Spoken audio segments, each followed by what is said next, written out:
Vamos a darle alabanza a nuestro Dios, porque solo Él es digno, Rey de reyes y Señor de señores. Y la iglesia dice, amén, Señor.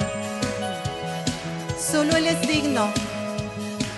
Es un tiempo, iglesia, donde nos podemos gozar en el Señor. Olvídate de todo lo de allá afuera, porque Él es digno. Dale tu corazón a una voz, iglesia.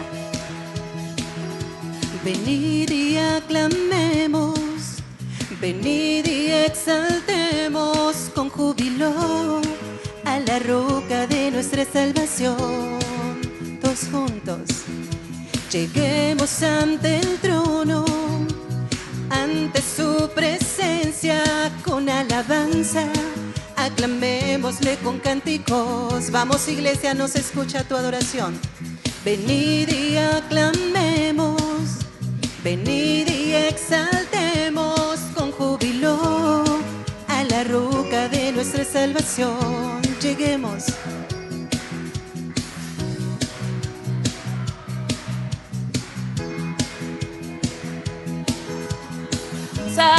Aclamémosle con cántico, porque grande es Jehová, grande es nuestro Dios. Él es digno, Él es digno. Amén, iglesia. Porque grande es Jehová, grande es nuestro Dios. Él es digno, Él es digno.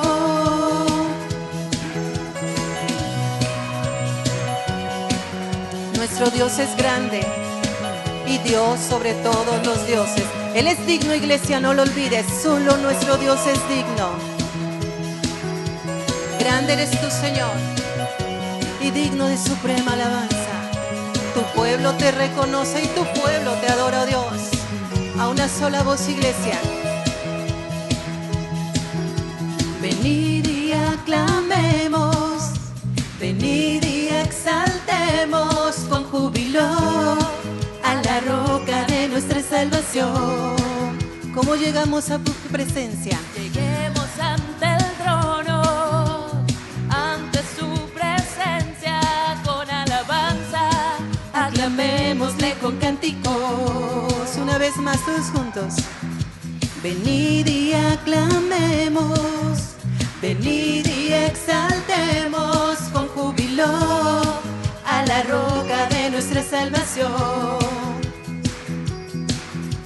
Lleguemos ante el trono, ante su presencia con alabanza. Aclamémosle con cánticos, porque grande es Jehová, grande es nuestro Dios. Él es digno, Él es digno.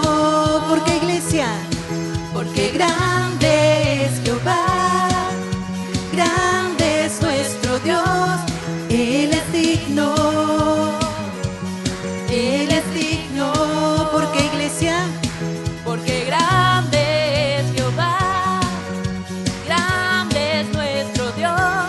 Él es digno, Él es digno. Todos juntos, iglesia. Porque grande es Jehová, grande es nuestro Dios. Él es digno, Él es digno. Porque grande es Jehová, grande es nuestro Dios. Él es digno, Él es digno. Porque, iglesia, porque grande es Jehová, grande es nuestro Dios. Él es digno, Él es digno, Él es digno, Él es digno.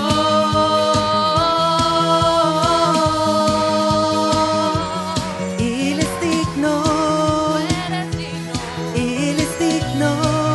Solo tú, Señor, hoy te reconocemos. Digno eres tú, mi Dios. Solo a ti te cantamos. La iglesia puede decir amén. Amén, Señor.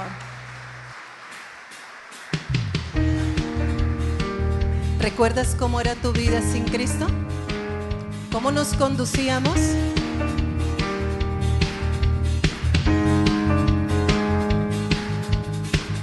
Yo vivía en este mundo sin Dios, sin esperanza, apartado de ti, oh Cristo, en ignorancia. Me diste vida estando muerto en mis pecados. Eres tan misericordioso, me amaste tanto. Amén, Señor, gracias por tu amor, gracias por tu perdón, Señor. Dale gracias a nuestro Dios y celebro el día en que escuché tu verdad y conocí al único Dios que puede salvar. ¿Cuántos dicen amén? Me hiciste justo ante tus ojos, Señor, y por tu muerte en la cruz hoy puedo ser tu amigo. Herido fuiste por mi rebelión, por tu sangre tengo redención. Gracias, Cristo, por tu gran amor. En la cruz tú me salvaste, me acercaste a ti. Gracia eterna derramaste, Dios. Puedo entrar a tu presencia para adorarte hoy. Gracias, Cristo, por tu gran amor. En la cruz tú me salvaste, me acercaste a ti. Gracia eterna derramaste, Dios. Puedo entrar a tu presencia para adorarte hoy.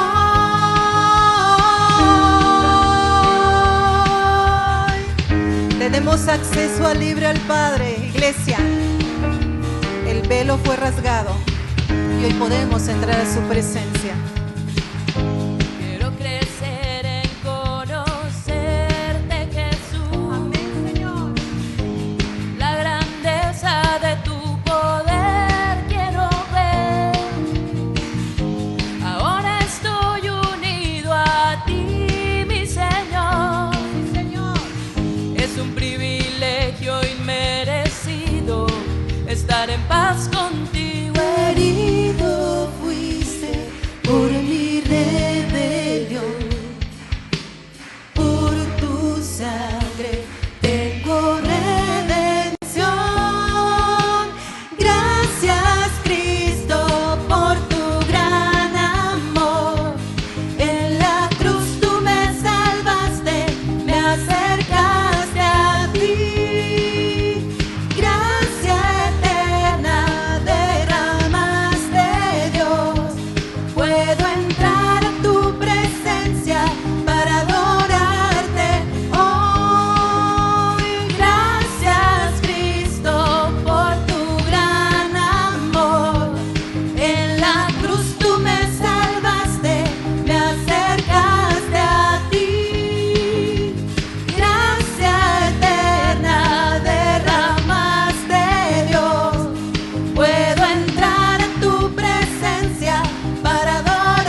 eterna derramaste sobre nosotros, Señor.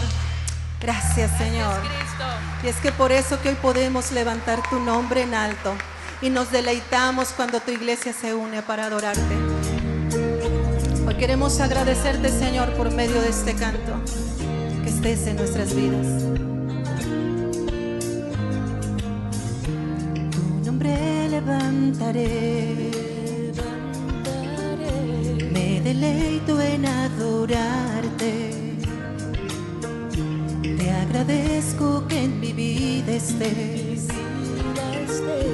que vinieras a salvarme. Tus juntos dejaste el trono para mostrarnos la luz de tu trono a la cruz, y mi deuda pagar, de la cruz a morir, de la muerte a tu trono. Tu nombre yo levantaré. Levantamos tu nombre, Señor.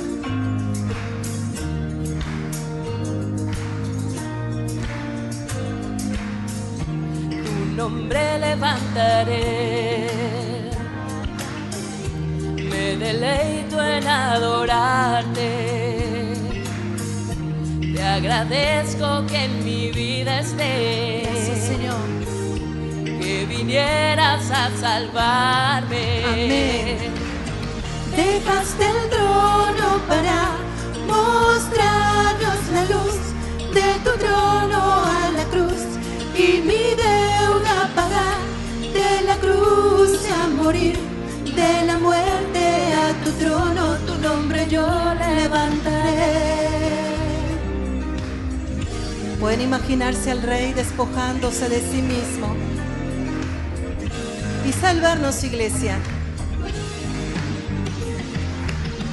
Dejaste el trono para mostrarnos la luz de tu trono a la cruz, y mi deuda pagar, de la cruz a morir, de la muerte a tu trono. Tu nombre yo levantaré.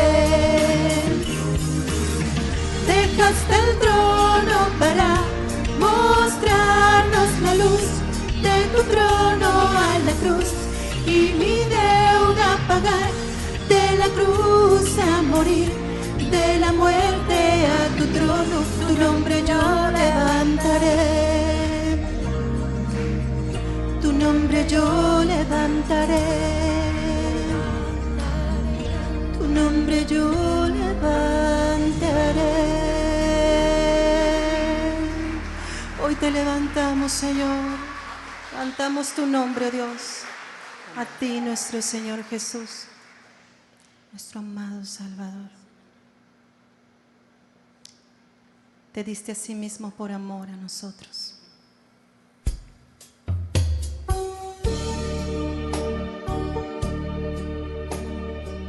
Dejaste nuestro pasado atrás. Nos perdonaste, Señor, de toda nuestra maldad. Gracias, Señor. Y a ti te damos adoración y reconocimiento, porque tú eres digno, Señor. A ti, Jesús, que diste todo por amor. Así es, mi Dios. Dejando mi pasado allí. ¿Dónde, iglesia? En una cruz. Gracias, Señor. A ti, Jesús, que te vestiste de la majestad, me viste siendo un pecador, sin valor, sin valor. Dile así. Jesús, que diste todo por amor, dejando mi pasado ahí en una cruz.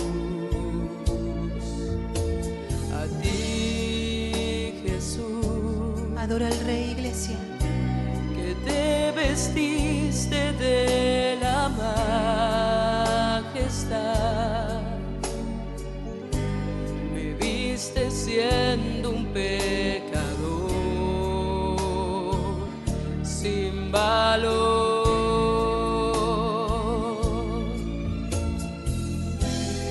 ¿Cómo yo podré pagar tanto amor si anulaste todo el decreto que había en contra de mí? Tú lo clavaste en una cruz y despojaste a principados y potestades, los exhibiste en una cruz, me diste luz. Si anulaste todo el decreto que había en contra de mí, tú lo clavaste en una cruz y despojaste a principados y potestades, los exhibiste en una cruz, me diste luz. Oh Jesús, amén, Señor. Te damos gloria y alabanza. Cuando estabas en la cruz, Señor, nos diste libertad. Derramaste tu vida, cada gota de sangre por amor a nosotros. Había una carta de decretos que estaba en nuestra contra, Señor, y tú la erradicaste de nuestras vidas. Gracias, Señor. Gracias, Señor. Que diste todo por amor. Gracias, Señor. Dejando mi pasado ahí en esa cruz. A ti, Jesús, que te vestiste de la majestad, me viste siendo un pecador tal como soy, sin valor. ¿Cómo podremos pagar, Señor, tanto amor, tanta bondad? ¿Cómo yo podré pagar tanto amor? Si anulaste todo el decreto que había en contra de mí, tú lo clavaste en una cruz y despojaste a principados y potestades, los exhibiste en una cruz, me diste luz. Si anulaste todo el decreto que había en contra de mí, tú lo clavaste en una cruz y despojaste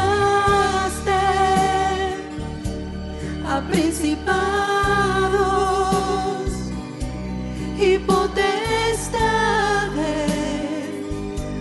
los exhibiste en una cruz,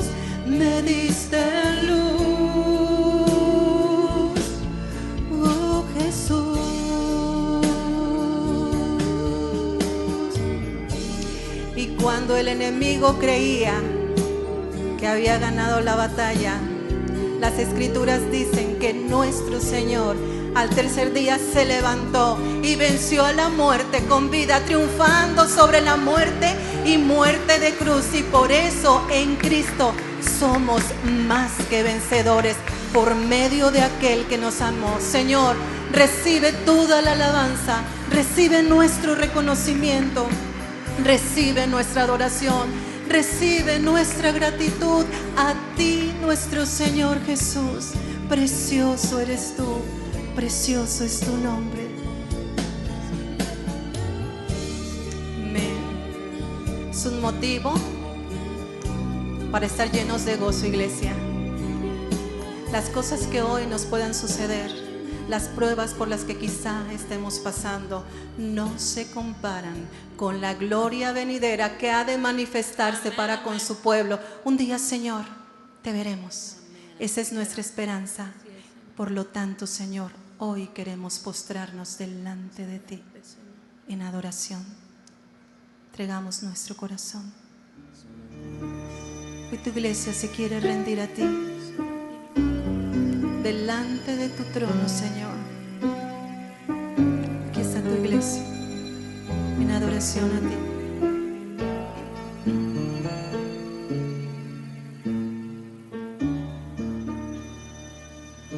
De tu gran trono me postraré hoy a ti, porque tú reinas, Señor. Tú reinas sobre principados,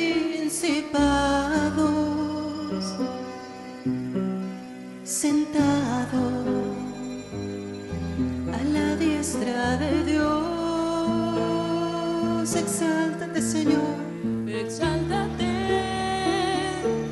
oh gran Cordero, tú vives hoy y vivirás. Corónate con mi alabanza,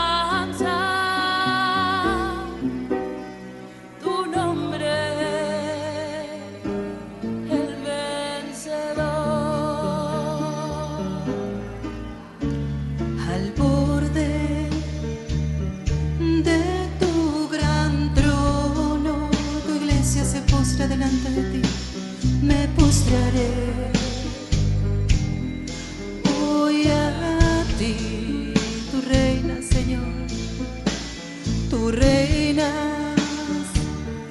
sobre principados, sentado a la diestra de Dios. Exáltate, oh gran Cordero, tú vives hoy. Cristo vive, iglesia, y vivirás. Corónate con mi alabanza, tu nombre es el vencedor. Exáltate, oh gran Cordero, tú vives hoy y vivirás. Corónate con mi alabanza. ¿Cuál es su nombre? Su nombre es el vencedor. Levanta tu adoración, iglesia. Exáltate, oh gran Cordero, al que vive por los siglos. Tú vives hoy y vivirás. Corónate con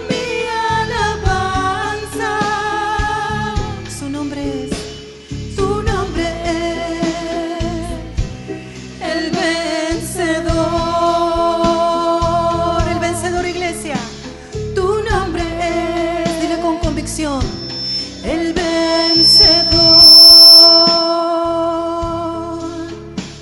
Tu nombre es, todos juntos. El vencedor. Nombre sobre todo nombre. Amén, Señor.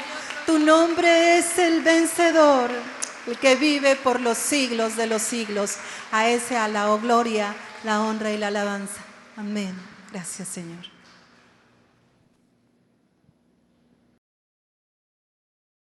Vamos a dar inicio con nuestra enseñanza. Estamos en la enseñanza número 13 de esta serie que tiene por título La realidad de la iglesia, y es el estudio de la primera carta a los Corintios, verso a verso. Y el día de hoy corresponde estudiar el capítulo 5. Ya vamos a abrir nuestra Biblia. En el capítulo 5, verso 1. ¿Ya está ahí? Primera carta a los Corintios, capítulo 5.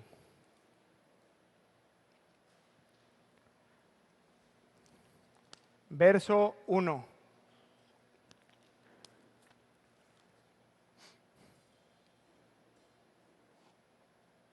¿Listos? ¿Sí? Muy bien, vamos a leerlo. Un caso de inmoralidad juzgado. Capítulo 5, verso 1. De cierto, se oye que hay entre vosotros fornicación. Y tal fornicación, cual ni aún se nombra entre los gentiles, tanto que alguno tiene la mujer de su padre. Y vosotros estáis envanecidos.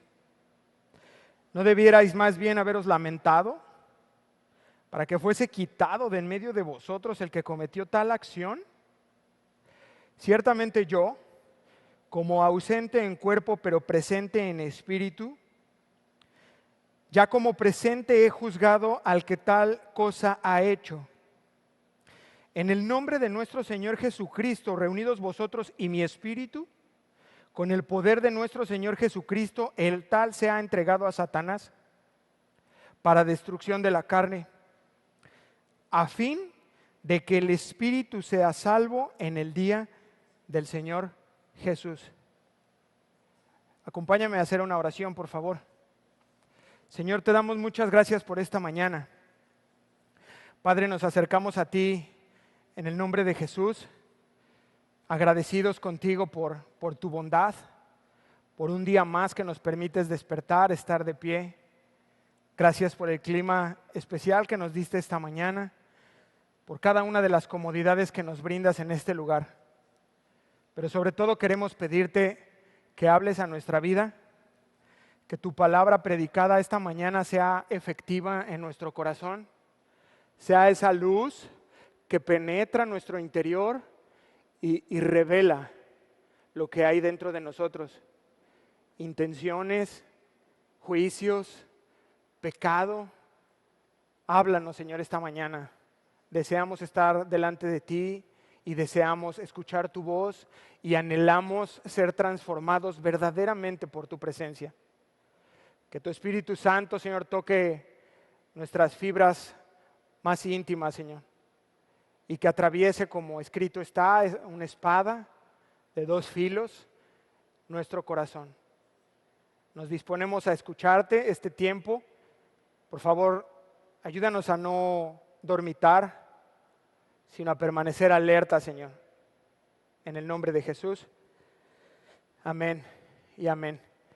El título que puse a este mensaje es Urgencia de la disciplina en la iglesia. El día de hoy estamos iniciando ya con el segundo de 5 temas principales, podríamos decir, que va a tratar el apóstol en toda la carta. Ya vimos el primero de ellos, del capítulo 1 al capítulo 4, y era la división dentro de la iglesia. Hoy estamos iniciando un nuevo tema, y lo que el apóstol Pablo va a tratar es el sexo, o la sexualidad. Va a dedicar capítulo 5, capítulo 6 y capítulo 7 a este tema. Y me parece oportuno el poder compartir este tema, porque veo un avance desvergonzado de inmoralidad en nuestros días. No puedo decirles que es algo como nunca antes se ha visto, porque no sería verdad. Ya se ha visto en la historia de la humanidad. En tiempos de Noé, por ejemplo, se vio estos niveles de inmoralidad. Sodoma, Gomorra, fueron también tiempos en donde esto estaba. Pero sí que me preocupa porque eran señales del fin de un ciclo, de un tiempo. Cuando ya Dios no soporta más y termina una etapa de la civilización. Y eso es lo que es preocupante. Y más grave, cómo es su avance gradual. ¿Por qué? ¿Por qué lo hace grave? Porque nos volvemos insensibles. Yo no sé si usted hizo en secundaria un experimento de una rana, en donde se pone una olla con agua, se pone a la rana viva y se le prende fuego. Y comienza a subir el calor en el agua, pero la rana sigue adentro moviéndose. Al punto en que el agua empieza a hervir, la rana se cocina adentro y nunca se enteró. Y eso pasa en nuestros tiempos. La maldad y la inmoralidad comienzan a tener un avance gradual, de tal forma que nos vacuna y nos hacemos insensibles. Al día de hoy hay hombres con falda y tacón. Es que está de moda en Europa. ¿En qué momento se volvió eso aceptable? Son graduales, poco a poco, para que tú y yo no sintamos el impacto, sino avanzan poco a poco. Y se van haciendo ahí, al punto de afectar a la iglesia. Ya es una desvergüenza con el pecado. Y ahora llaman a lo malo bueno. ¿Y lo bueno? Fíjese qué confusión. Pero esto es normal en el mundo, hermanos. El mundo vive como si el mañana no existiera. O sea, es hoy y lo tengo que hacer hoy. Mis placeres, hoy. Adelante con mis deseos. Y poco a poco el mundo ha abandonado el pensamiento absoluto para abrazar la relatividad. Es relativo. Oye, pero ahora voy a hacer esto. ¿Es malo? No, eso es relativo. O sea, si a ti te hace bien, si a ti te hace feliz, adelante. Y ya no hay absolutos. Y como dice el libro de los jueces, hoy cada uno hace como bien le parecía. Entonces todos son libres, ya no hay absolutos, no hay bien ni mal. No, todo es relativo, eso no es malo. Eso pensaban los abuelos. Compartía el miércoles, ¿no? Ya no hay absolutos. Y así es el mundo. Y aunque esto es normal para el mundo, la iglesia no queda exenta de semejante vorágine de pensamiento. Un pensamiento egoísta y complacencia sexual. La sociedad de Corinto en aquel tiempo estaba viviendo este remolino filosófico. Arrogantes, orgullosos, inmorales. Y esa forma de pensamiento se estaba metiendo a la iglesia. Por eso Pablo en este capítulo aborda este tema. Aborda la urgencia de la disciplina en la iglesia. Y sabe algo, muchas veces la iglesia tiene un concepto equivocado de la disciplina, porque se aplica de manera equivocada o se ejecuta de formas inapropiadas. Pero en este capítulo Pablo nos instruye a llevar adelante la disciplina dentro de la iglesia.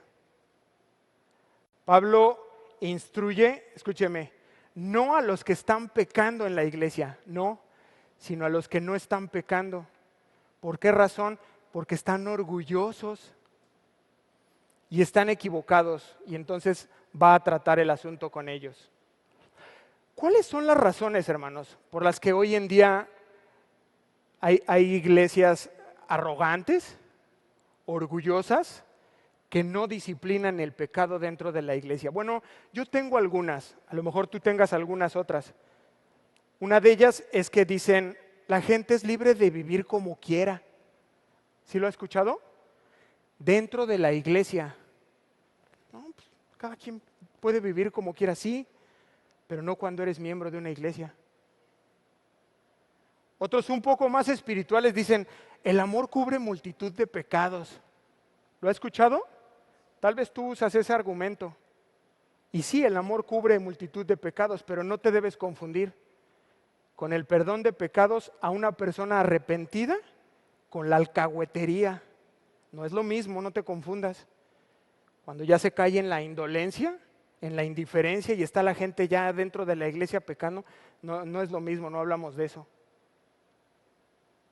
A lo mejor has oído esto o lo has usado. El que esté libre de pecado, tire la primera piedra. Creyentes, justificando con esos argumentos bíblicos su pecado. Sí, claro, me queda claro que todos pecamos. El asunto es falta de arrepentimiento. Algunos otros levantan la bandera de la tolerancia y el respeto. No, es que en tu iglesia no hay tolerancia, son muy intolerantes. Vive y deja vivir. No, estás en el sitio equivocado, entonces tú no eres miembro de una iglesia. He escuchado yo, personalmente, este argumento. Cristo perdonó a María Magdalena, pero se les está olvidando la otra parte y es, vete y no peques más. Eso no lo usan, se quedan solo con la primera porque es conveniente, pero la otra no. Y para ya no extenderme más, algunas iglesias dicen, mira, este ministerio se enfoca en lo positivo. Nosotros vemos los dones, nos enfocamos en la gracia, en la hermandad y en la salvación, no en la santificación. Olvidándose de Juan 14:21, el que tiene mis mandamientos y los guarda, ese es el que me ama. En fin, pueden haber muchas razones por las que una iglesia no ejecuta la disciplina, no señala el pecado, no lo ataca dentro de la iglesia. Escúchame, cualquier razón que una iglesia tenga para no disciplinar el pecado entre los miembros es arrogante y soberbia. ¿Por qué, pastor? Por asumir que sus ideas propias como iglesia son mejores que las que Dios dejó establecidas.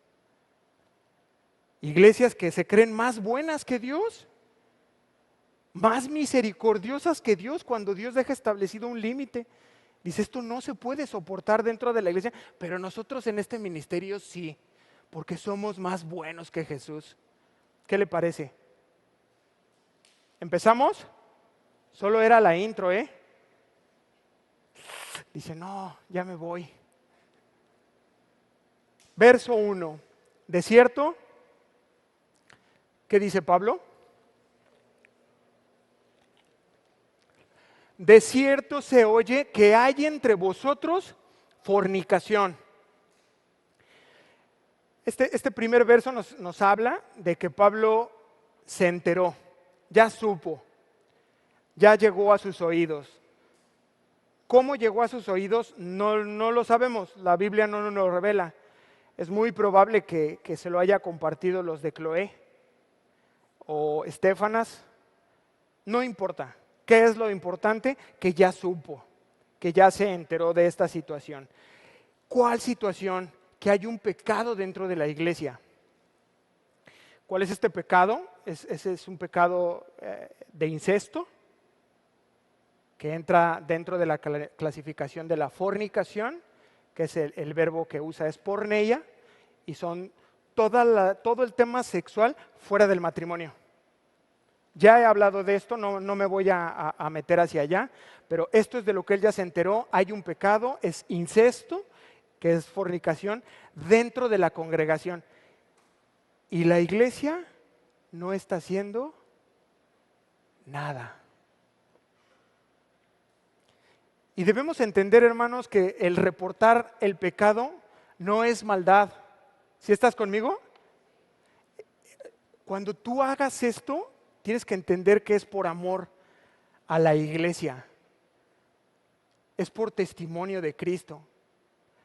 A veces los hermanos saben que alguien anda en pecado, de estos pecados públicos, que son el adulterio, la fornicación, la murmuración, la difamación, el robo, y no dicen nada.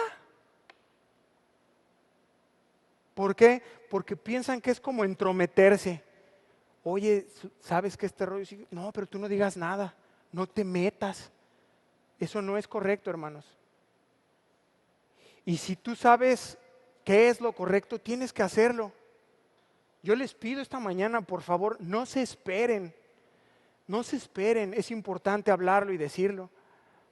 Porque algunos hermanos se hacen bien bíblicos y ocupan Mateo 18:15. Y dicen, no, a ver, le dicen a su esposa o a otro hermano, no, yo voy a hablar con el hermano, a solas, él y yo, y lo voy a exhortar. Y si no agarra la onda, bueno, pues llamo 2 testigos, como establece Mateo 18:15. Y ya si no agarra la onda, entonces le digo al pastor, no, no es así, no es así. Porque te voy a decir algo, este tipo de pecados son públicos.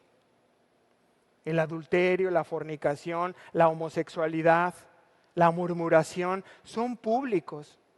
No se pueden ocultar por mucho tiempo. Y al final terminan siendo de dominio público. Es decir, nos vamos a enterar. Regreso al texto.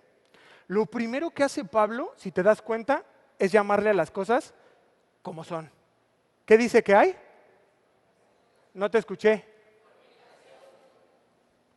Tal cual. Hermanos, no me vengan, por favor, con que, ay, no, hay un hermano enamorado. No, fornicación, no hay más.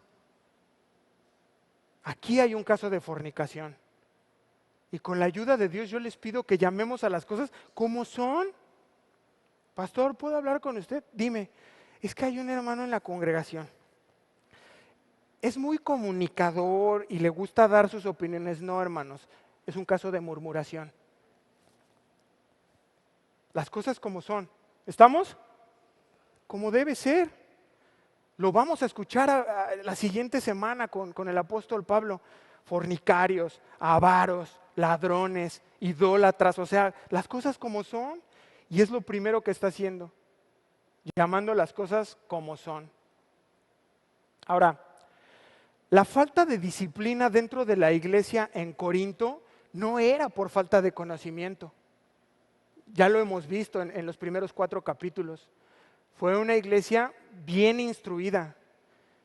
Dedicó mucho tiempo Pablo a estar con ellos. Y además les quedaron grandes maestros como era Apolos, aún el mismo Cefas, Pedro, estuvo con ellos enseñándoles. Entonces, la falta de disciplina en la iglesia no fue falta de doctrina, de enseñanza. ¿Cuál era el problema? Orgullo. Orgullo y arrogancia. La iglesia decidió hacer las cosas a su manera. Habían sido instruidos, sabían lo que tenían que hacer, pero decidieron hacerlo así, ignorando la instrucción y actuando con el corazón. Ojo con esto, haciendo a un lado la instrucción y actuando con el corazón. ¿Qué hacemos? ¿Le decimos al pastor o no? Ay, no, pobrecito. ¿No? Y haces a un lado la instrucción para moverte por el corazón. No, vamos a platicar con él y a persuadirlo. Hay una instrucción clara. Y tú y yo tenemos que tener en alta estima la Biblia, la Escritura. Es la que dicta lo bueno y lo malo. Es la Biblia la que dice lo que está bien y lo que está mal. Todo juicio, escúchame, todo juicio que tú y yo hagamos por afuera de la Escritura nos va a dejar en una posición de orgullo. Oye, pero dice que, tú espérate, vanidad, estás envanecido, dice la Biblia, cuando tú la haces a un lado. Y continúa el apóstol Pablo diciendo, y tal fornicación, cual ni aún se nombra entre los gentiles, tanto que alguno tiene la mujer de su padre. El pecado era incesto y era un hombre viviendo con la mujer de su padre. Miren, podríamos especular, hay muchos estudiosos, hay muchos comentaristas que hablan de diferentes escenarios. Hablan de que tal vez el hombre sedujo a la mujer de su padre. Algunos otros comentan que es probable que el asunto causó el divorcio porque ellos se involucraron y por eso se divorciaron. Y hay algunos otros que comentan que el padre había muerto y que por eso este hombre se había involucrado con ella. No nos interesan los detalles. Nuestro punto importante es que hay un pecado dentro de la iglesia. Y es tan escandaloso este pecado que dice la porción que estamos estudiando que ni aún los paganos lo practicaban. Te lo voy a leer en la traducción al lenguaje actual. Pablo diciendo, esto es muy malo, dice. Ni siquiera los que no son cristianos hacen algo así. Imagínese usted que hasta la ley romana de aquel tiempo estaba en contra de esas prácticas. Ya no la iglesia, la ley romana de aquel tiempo estaba en contra de esas prácticas. ¿Y qué les puedo decir de los judíos? Los judíos condenaban la relación de matrimonio entre un hijastro y su madrastra con pena de muerte. Toma nota para que lo revises en casa, Levítico 18:8, no vamos a ir para allá, no hay tiempo, y Deuteronomio 22:30, para que lo revises en casa. ¿Qué aprendemos entonces hasta aquí, hermanos? Vamos a hacer una pausa. Permitir pecado dentro de la iglesia sin corregirlo daña el testimonio de Cristo, daña el evangelio. Y esto nos debería preocupar, o dicho de otra manera, nos debe ocupar en atender estos asuntos, porque la iglesia es la parte visible del Dios invisible. Y cuando tú y yo, miembros de la iglesia, permitimos este tipo de situaciones en la iglesia y no hacemos nada, no, pues esto se vuelve una pachanga. No, vete para mi iglesia, ahí nadie se mete contigo. Mira, hay esto, y nadie dice nada. Es más, el pastor tiene su novia. Puede darles risa, lo he escuchado. No, pues toda la iglesia sabe que su secretaria, ¿cómo? Debe ocuparnos. Porque había un hombre dentro de la iglesia de Corinto que estaba viviendo así, y lo que nos habla la Escritura es que continuaba practicando el pecado. En ningún momento se nos dice que se haya arrepentido y que dejó de vivir de esa manera. Nunca abandonó el pecado. Y entonces, una vez que el apóstol ya señaló con nombre y apellido el pecado, ahora va a pasar a exhortar a la iglesia. ¿Está la iglesia aquí? ¿Listos para la exhortación? ¿Seguros? Y algunos ya hasta se voltearon así de, no, que te exhorte a ti, dicen. ¿Listos? Abrochen cinturones. Versículo 2.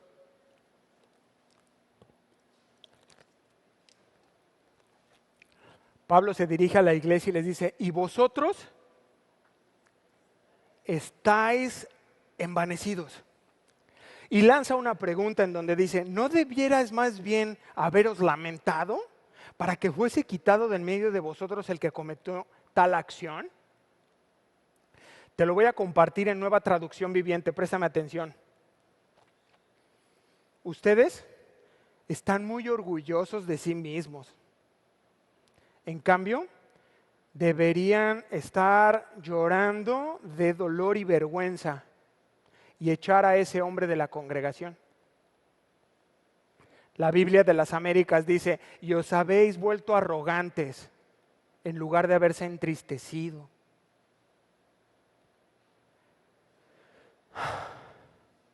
No sabemos el por qué la iglesia no se metió en este asunto.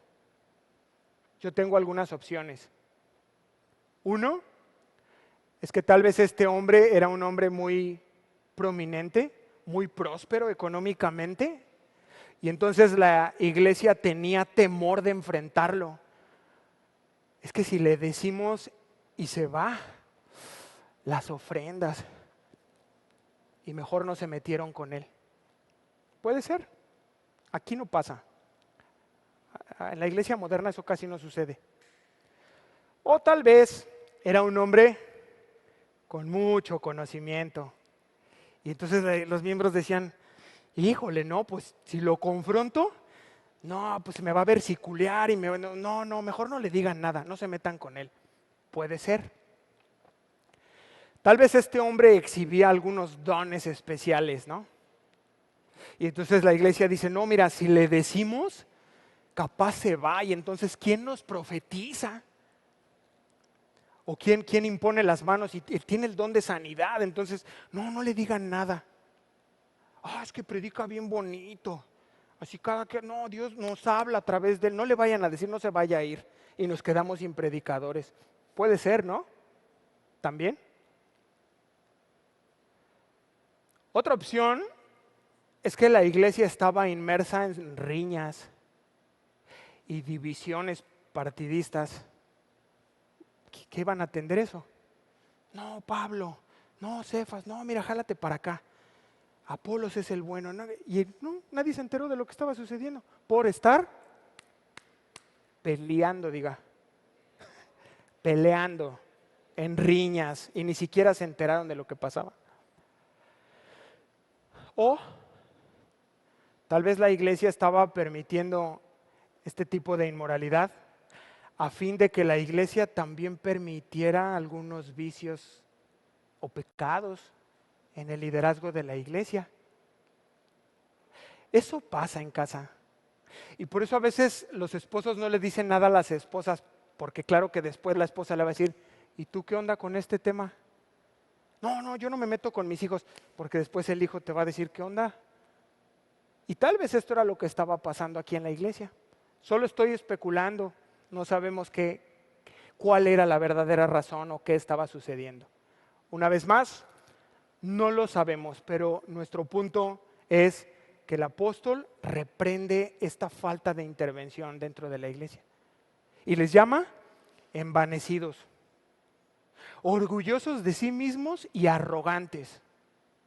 Estaban orgullosos de su conocimiento como cristianos filósofos, de sus dones.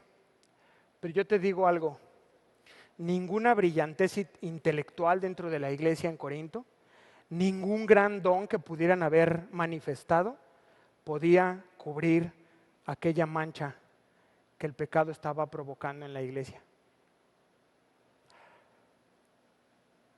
Préstame atención un momento. Así pasa en muchas iglesias actuales.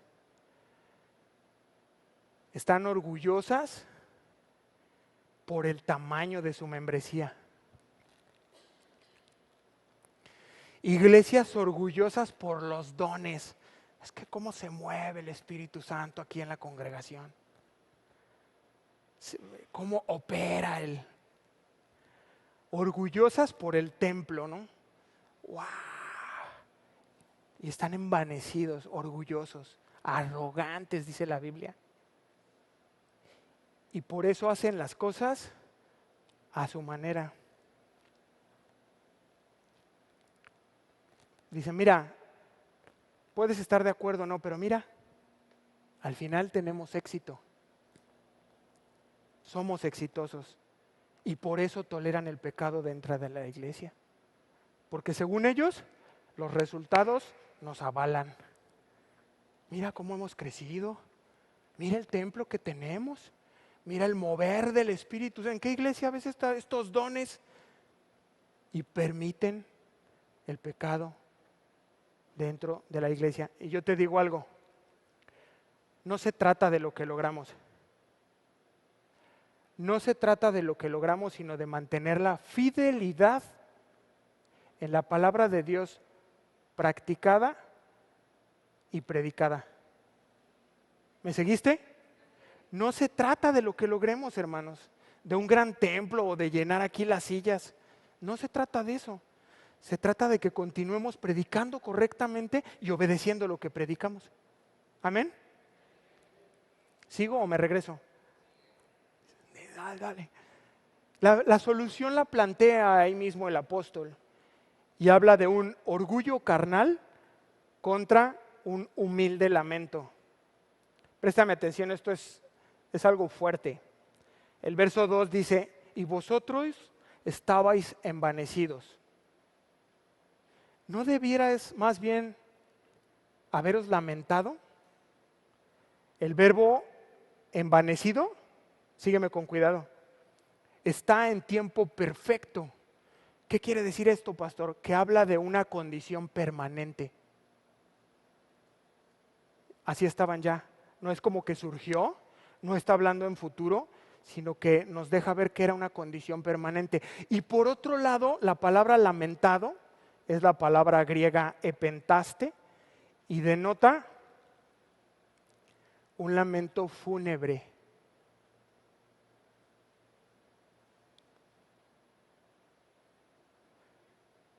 Pablo está reprendiendo a la iglesia de manera profunda, porque lo que él alcanza a ver es a una iglesia que está cegada por el orgullo, pero que debiera de estar triste,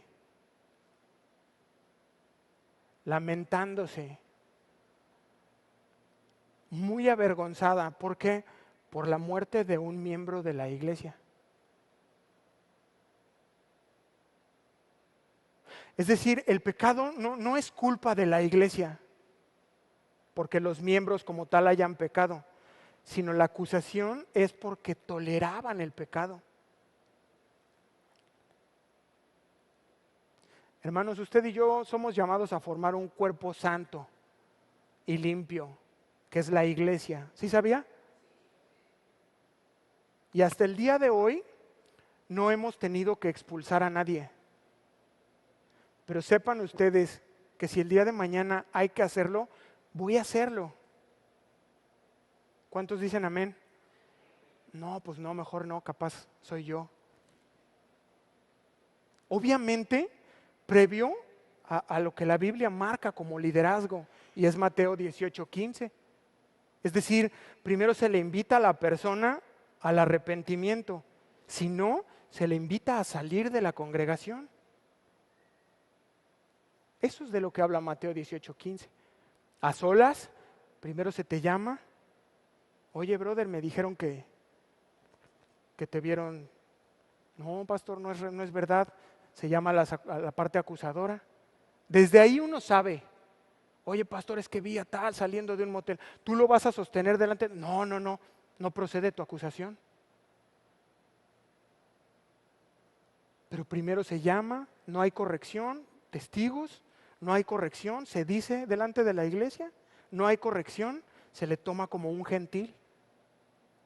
¿Por qué? El peligro es que eso permee a la iglesia y no puede ser posible. Dice Hebreos 12:6, Dios al que ama, disciplina. ¿Sabe qué creo? Si la iglesia de Corinto se hubiera lamentado, si verdaderamente hubiera estado triste y entendida de lo que estaba pasando, Dios hubiera quitado a ese hombre de en medio, como lo hizo con Ananías y con Zafira. Así es Dios. Pero en tanto no encontró una iglesia que lamentaba lo que estaba pasando. Versículo 3. Ciertamente yo, como ausente en cuerpo, pero presente en espíritu, ya como presente he juzgado al que tal cosa ha hecho. Pablo les está diciendo, miren, ya emití un juicio sobre el pecador. Y aunque yo no esté presente físicamente, la iglesia debe disciplinar. Ya les di ya la dirección, dice Pablo. Ahora reúnanse, hagan un concilio, los ancianos, el liderazgo de la iglesia, y tomen una decisión, les está diciendo Pablo. La iglesia, hermanos, debe juzgar lo que acontece en la iglesia. ¿Cuántos dicen amén? Imagínense si vamos a ir al juzgado quinto de lo... No, la iglesia debe juzgar lo que ocurre dentro de la iglesia. Así lo ha creado Dios y ha delegado la autoridad al liderazgo, a los pastores, a los ancianos, para que sepan ejercer esa autoridad y estén confiados de que es Dios respaldando esas decisiones. Amén. Versículo 4 dice, en el nombre de nuestro Señor Jesucristo, reunidos vosotros, ahí está el concilio, reunidos vosotros y mi espíritu con el poder de nuestro Señor Jesucristo. Entonces, el propósito de reunirse los líderes para tratar un asunto de pecado serio o grosero dentro de la iglesia es determinar en conjunto lo que haría Jesús en una situación de ese tipo. Por eso son varios, 2 o 3 al menos. Cuando el liderazgo se reúne, dice la Escritura que Él está ahí en medio de ellos. Jesús está en medio de ellos. ¿Para qué? Para respaldar esa decisión que vayan a tomar sobre ese asunto. Y en su poder, dice la porción que estamos estudiando, se determina el proceder de esa situación. Esto es precisamente de lo que está hablando Mateo 18:15, sobre el contexto de la disciplina dentro de la iglesia. Te lo voy a leer. Ábrelo, ve conmigo a Mateo 18, por favor.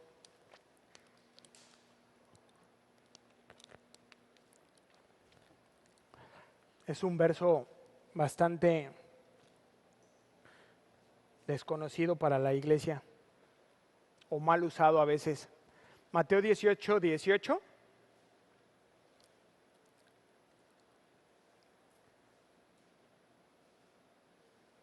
¿Ya están ahí? De cierto os digo que todo lo que atareis en la tierra será atado en el cielo, y todo lo que desatéis en la tierra será desatado en el cielo. De eso está hablando, del respaldo de Dios a las decisiones colegiadas o de consenso del liderazgo de una iglesia. Verso 19, otra vez os digo que si 2 de vosotros se pusieren de acuerdo en la tierra acerca de cualquier cosa que pidieren, les será hecho por mi Padre que está en los cielos. Versículo 20, porque donde están 2 o 3 congregados en mi nombre, allí estoy yo en medio de ellos. Entonces, lo que aprendemos aquí es que Dios va a bendecir toda decisión que hagamos en su nombre,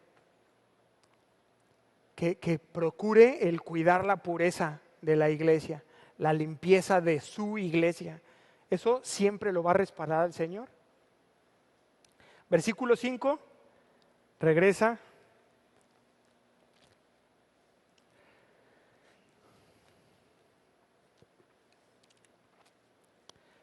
Primera de Corintios 5:5. Hasta aquí vamos a quedar, yo creo, esta semana. Originalmente quería compartirlo todo, que era el capítulo 5, va del verso 1 al verso 13, pero ya empecé a ver que no iba a ser posible. De hecho, va a darnos para 3 mensajes, pero hoy vamos a quedarnos hasta el versículo 5. El tal, ¿de quién está hablando? Del fornicario. El tal se ha entregado a Satanás para destrucción de la carne. Está fuertísimo, ¿no cree? Se escucha así, pero al final yo creo que va a quedar muy claro que es algo muy bello. La expresión el tal se ha entregado a Satanás se debe entender en el contexto de la excomunión, de la ejecución final de Mateo 18:15, que no agarró la onda el hermano y al final deja la iglesia, se le invita a salir. En armonía con primera de Juan 5:19, que dice, el mundo entero está bajo el maligno. Espere, avanzo. echar de la iglesia a una persona que profesa ser cristiano es igual a entregarlo a Satanás. Calma, no se alarme. Dice la Escritura que Satanás es el príncipe de este mundo. ¿Por qué se le entregaría a Satanás? Lo dejamos fuera del cuidado de la iglesia, fuera de la cobertura que se encuentra dentro de la iglesia, dentro de ese compañerismo, con un solo propósito, y es lo que dice después nuestro verso, para destrucción de la carne. Hola, sigue sonando fuerte, espere. Esto significa que el resultado de la disciplina es la destrucción de la carne, lo que implica que la persona que ha salido de la iglesia, como aún los que están dentro, puede padecer aflicciones, dolores, debilidades, pero que son necesarias para que dobleguen la carne. Ya va tomando un poco más de claridad. Como si fuera entregado al infierno. Pero no quiero que se olvide de una parte. Aunque Satanás puede tocarnos físicamente, al que se dice creyente, al que es cristiano, al que tuvo un encuentro y aunque sea excomulgado y se meta con su cuerpo, no puede tocar su espíritu. Entonces, no quiero que olvidemos que los padecimientos y aflicciones físicos no necesariamente son consecuencia del pecado. Job es una muestra de ello. No estaba practicando ningún pecado Job y sin embargo fue afligido su cuerpo, fue afligido su espíritu a través de la pérdida de su familia y de sus bienes, pero no asociemos siempre esas aflicciones con el pecado. Quiero compartirles lo que dice un predicador. La destrucción de la carne indica que el hombre incestuoso de Corinto terminaría muriendo. ¿Cuál es la paga del pecado? Terminaría muriendo a menos que se arrepintiera de su pecado. No se nos dice nada acerca de la aflicción, enfermedad o circunstancias específicas, pero su cuerpo iba camino a la destrucción en una forma especial de disciplina. Si continuaba pecando, su vida terminaría antes de tiempo en que normalmente hubiera muerto. Fin de la cita. A veces sabemos de personas jóvenes que mueren y son creyentes y es Dios llevándoselos antes de que vayan a manchar su nombre, el evangelio. Y esto es un poco lo que ocurre detrás de este tipo de disciplina, a fin de que el espíritu sea salvo en el día del Señor. Amén. O sea, la disciplina no tiene el fin de condenar al hermano que está en pecado, sino que sufra, sí, en efecto, que tenga padecimientos tal vez físicos, pero con la meta final de que se arrepienta. Algunos han atravesado este tipo de disciplinas y tiene el efecto correcto. Sin embargo, aunque la disciplina sea dura, como para que vaya al Señor, su espíritu está guardado para salvación. Es como si Dios le dijera: mira, hijo, es mejor que estés enfermo, pero arrepentido. Es mejor que estés arruinado, pero arrepentido. Es mejor que estés debilitado, pero arrepentido. Es mejor que estés muerto en tu cuerpo, pero vivo en la eternidad. Ya cobra otro sentido estas palabras que de primera vista suenan muy fuertes, ¿no cree? Hay que considerar que en nuestro texto bíblico que estamos estudiando no hay ninguna instrucción hacia la mujer con la que está cometiendo este pecado. ¿Por qué? Porque ella no es creyente. Este hombre sí era parte de la iglesia. Por eso hay una instrucción de cómo debe de tratar la iglesia con los miembros de la iglesia. Si tú no eres miembro de esta iglesia, tal vez no nos metamos contigo. Pero si eres miembro, vamos a hablar contigo este tipo de situaciones. Amén. Es decir, que este hombre era hermano. Y si un hombre de la iglesia, una mujer de la iglesia, un hermano o una hermana son disciplinados, siguen siendo mi hermano. Y no debemos menospreciarlos de ninguna manera, sino debemos orar por ellos y esperar que se arrepientan, que se arrepientan. Esto vimos en 2 Tesalonicenses capítulo 3, verso 14, dice: si alguno no obedece a lo que decimos por medio de esta carta, a ese señaladlo y no se junten con él. ¿Se acuerdan que lo compartí? ¿Sí? ¿Para qué? Dice, para que se avergüence. Versículo 15, mas no lo tengáis por enemigo, es tu hermano. También por él murió Jesucristo y él ha creído este mensaje, ha conocido al Señor en persona. No lo rechaces, sino amonestadle como a hermano. Ya estoy terminando, no te duermas. Es muy importante que cerremos este mensaje con esto. Un hermano arrepentido de su pecado se le debe perdonar y se le debe restaurar en amor. Mira, abre Gálatas, por favor, capítulo 6, verso 1, y con esto terminamos.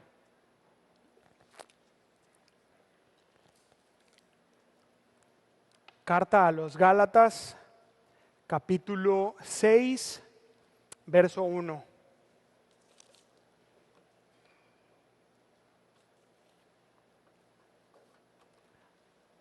¿Ya estás ahí? Hermanos, si alguno fuere, ¿qué? Esto es importante. Sorprendido en una falta. Es bien diferente que tú seas sorprendido, que yo sea sorprendido, a que confieses. Es una gran diferencia. Alguien que confiesa ya es un muy buen principio de que verdaderamente está arrepentido de lo que pasó, de lo que estaba haciendo. Pero está hablando de alguien que es sorprendido en alguna falta y le habla a la iglesia. Vosotros, diga yo, que sois espirituales, restauradle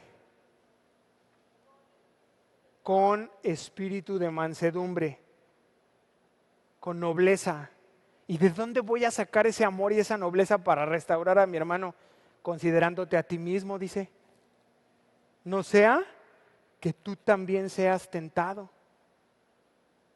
Esa es la idea de esta porción que estamos estudiando esta mañana. Que atiendan el pecado y que traten de esta manera a ese hombre, para que al final, aunque su cuerpo sea destruido, es parte de la iglesia y el amor que hay detrás es que su espíritu ya vaya con el Señor. Que no vaya a manchar el evangelio, que no vaya a manchar el testimonio de Cristo resucitado. Amén. Vamos a ponernos de pie para concluir.